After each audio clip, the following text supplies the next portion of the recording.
आप विश्वास करें या ना करें, जब प्यार होता है तो भूत के आदमी किसी से भी शादी कर लेता है। मैं रोहन बचपन से ही अपनी पड़ोस की लड़की प्रिया से बहुत प्यार करता था, पर कभी उसे इस बारे में कुछ कह नहीं पाया। और देखते ही देखते आज वो 16 साल की हो गई। मैं अक्सर स्कूल जाते वक्त उसे देखा करता था। उसके गुलाबी गाल, मोरनी सी गर्दन, सुनहरे बादलों जैसे बाल, उसके होठ वो पुराने गांव में सबसे सुंदर थी और भोली भी। जब वो अपनी सहेलियों के साथ नदी किनारे खेलती और हंसती थी तो मैं उसे रोज छुप कर देखता था। मैं उससे बेहद प्यार करता था, पर उसे कभी बोल नहीं पाया। पर हर प्रेम कहानी की तरह मुझे नहीं पता था कि मेरी इन खुशियों को जल्दी ही नजर लग जाएगी। कहने को तो मैं उन्हें दोस्त कहता था, पर पूरा गांव जानता था कि रिंकू और उसके दोस्त कितने कमीने लड़के हैं। आए दिन लड़कियों को छेड़ना और लोगों को परेशान करना उनकी फितरत थी। एक दिन मैं नदी किनारे बैठा था, तभी पीछे से रिंकू और उसकी डोली ने पकड़ा।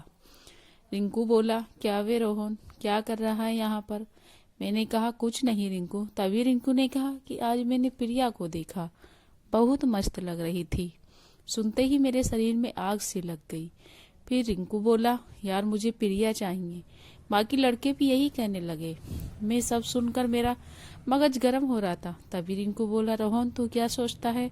मैंने लड़खड़ाते हुए जवान से कहा, हो सकता है प्रिया किसी और से प्यार करती हो। रिंकू बोला, मैंने सब पता कर लिया, कोई भी लड़का उसकी जिंदगी में नहीं है। यही सही मौका है, कल मैं प्रिया को अपना बना कर रहूंगा। फिर रिंकू ने जोर से बोला, सुन लो सभी, आज वो मेरी गर्लफ्रेंड है। ये सुनते ही मेरा दिल टूट सा गया, पर मैंने हार नहीं मानी और बोला, उठा रिंकू से गलत बात है। जब तक प्रिया अपनी मर्जी से न दे, तुझे उसे अपनी कैसे कह सकता है? प्रिया हाँ तो कर दे तुझे। मेरी बात सुनते ही सभी लड़के भी यही कहने लगे, जिसे सुनकर रिंकू बोला, ठीक है, इसका फैसला हम कल करेंगे। मैं काफी डरा हुआ था कि कल क्या होगा और इसी कारण रात भर सो नहीं पाया। अगली सुबह मैं स्कूल के लिए तैयार हो गया। मैंने मन ही मन फैसला कर लिया कि आज प्रिया को अपने दिल की बात बोल कर रहूंगा। जब स्कूल की छुट्टी हुई तो रिंकू और उसका दल प्रिया और उसकी सहेलियों के पीछे हो लिया।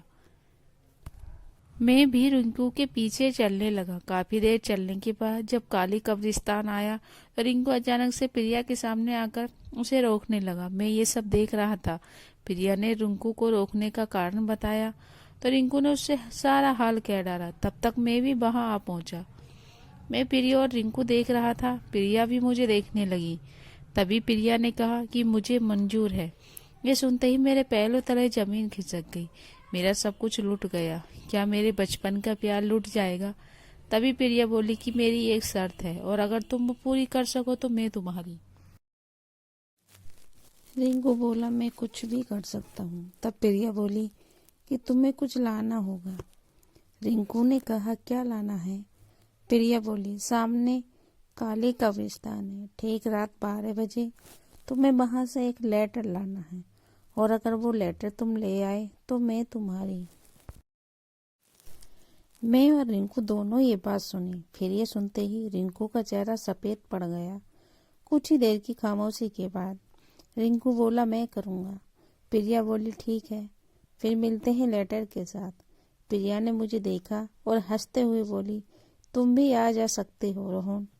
रिंकू बोला, ये क्या लाएगा? प्रिया, देखना मैं ही वो लेटर लाऊंगा तुम्हारे लिए। मुझे नहीं पता था कि वो मुझे भी ऐसा कहेगी। अब तो मैं भी रेस में था। जल्दी ही सब अपने अपने घर चले गए। रात आ चुकी थी और मेरा दिल भी घबरा रहा था। मैंने थोड़ी हिम्मत की और काले कब्रिस्तान की ओर चल दिया। जब मैं वहां पहुंचा तो सभी लोग वहां पहले से ही मौजूद थे। प्रिया, उसकी सहेली और रिंकू और उसके दोस्त। रिंकू बोला, मैं तो आ गया रोहन। तभी प्रिया बोली, चलो मैं भी तुम्हें बताती हूँ कि क्या करना है। जब तुम ऊपर की ओर जाओगे तो तुम्हें एक मूर्ति मिलेगी। वहां से तुम मोमबत्ती और माचिस ले सकते हो। उसके बाद जब तुम थोड़ा दूर और चलोगे तो तुम्हें एक कब्र मिलेगी। उसी के ऊपर एक लेटर मिलेगा जो भी उस लेटर को लाएगा वही मेरा दोस्त बनेगा। यह सुनते ही बाकी सभी लड़के भाग खड़े हुए। सिर्फ मैं और रिंकू बचे, लेकिन अब हम दोनों के बीच के मुकाबला ही रह गया था। कुछ ही देर में मुकाबला शुरू हो गया और रिंकू तेजी से भागने लगा।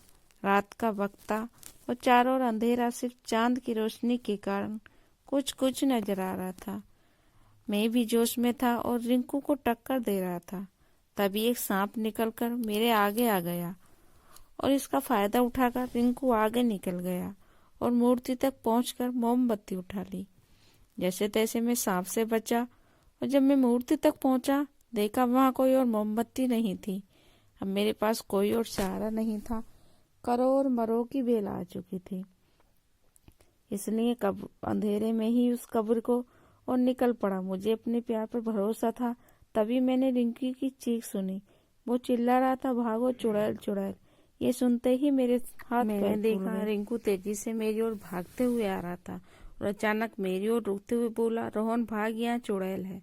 और वो नीचे की ओर भाग गया। मैं काफी डर चुका था।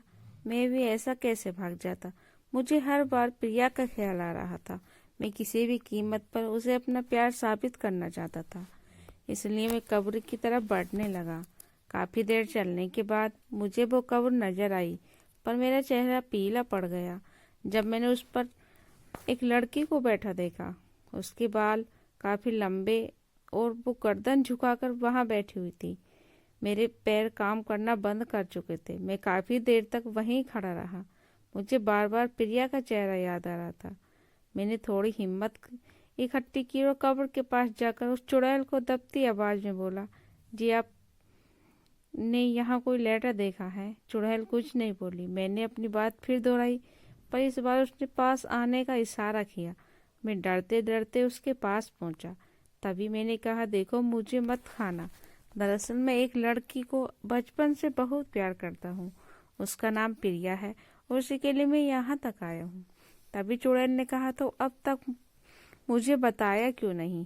मैं पूरी तरह हैरान हो गया। वो तो प्रिया की आवाज थी।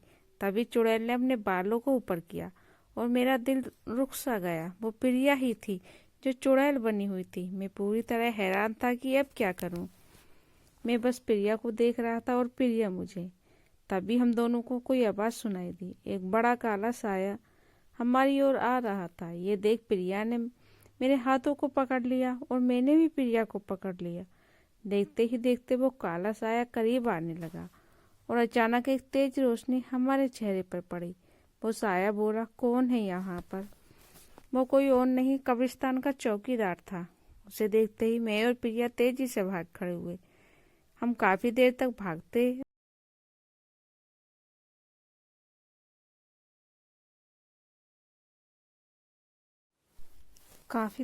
भागते रहे और फिर घर आकर ही रुके। वो बिना कुछ बोले अपने घर चली गई और मैं अपने घर गया। मैं सारी रात नहीं सोया। अगली सुबह मैं स्कूल के लिए तैयार हो गया। जब मैं स्कूल पहुंचा, वो पहले ही वहां पहुंच गई थी, पर वो कुछ नहीं बोली। जल्दी स्कूल की छुट्टी हो गई। मैंने उसे हर जगह ढूंढा, पर वो नहीं मिली। निराश होकर घर की ओर जा ही रहा था कि मुझे एक आवाज सुनाई दी। वो प्रिया ही थी। मुझे भरोसा नहीं हुआ। वो मेरे पास आई और कहा, रोहन कहाँ जा रही हो? मैंने कहा, घर। प्रिया बोली, मैं भी चलती हूँ। तभी मैंने कहा, प्रिया मुझे तुम्हें कुछ कहना है। तभी प्रिया ने मेरे होठों पर अपने हाथ को रखते हुए कहा, मुझे पता है तुम्हें क्या कहना है। मुझे पता चल गया कि वो भी मुझे बहुत प्यार करती थी। कभी कभी जुबान का काम सिर्फ आंखें ही कर देती हैं। उसका हाथ मेरे हाथों में था और हम अपने घर जा रहे थे।